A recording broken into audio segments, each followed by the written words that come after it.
Let's talk about how nature, the natural state of things, does not care about the binary.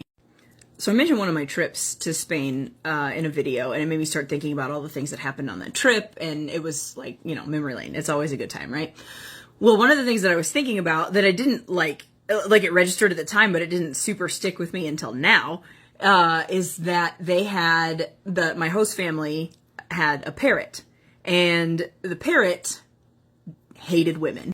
Like, would freak out in its cage and try to eat you through the bars if you were a woman. I walked into the room and the parrot didn't know what the fuck to do. So my roommate had really long hair. At first I thought it was my hair, and then I started thinking about it and I was like, no, it's not my hair, it's my energy. So the parrot didn't love me, but it also didn't hate me. And I thought that made the most sense because the parrot loved men, hated women, and was kind of indifferent about me. If a parrot can understand, why can't humans? But also, one of my friends and I are always like, when people will go out of their way to correct you if you misgender a pet. So, not that I have asked my dogs what their pronouns are. I'm very certain that they do not care. Have you ever met people who are like so obsessed with correctly gendering your pets?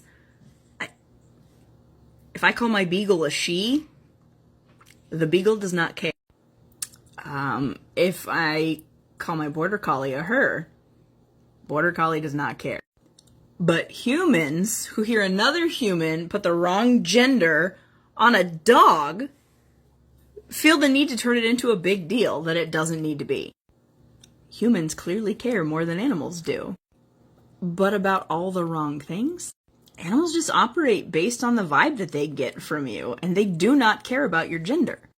And that actually transitions into something I was going to make a completely different video about, but here we are talking about it. Unless you are dating someone, their gender should not matter to you. The quality of character that they are should matter to you. The type of person, whether the two of you vibe, that's what should matter. My dogs don't care what pronouns you use for them. And that damn parrot was just very confused by my vibes, because couldn't tell if I was a man or a woman. There's a whole long list of animals that reproduce asexually. There's a whole long list of animals where the male carries the babies. There's a whole long list of animals that engage in polyamory and homosexual and pansexual and bisexual behaviors. So, what's the issue here? Oh yeah, humans. Thinking that we are separate from nature. We're not.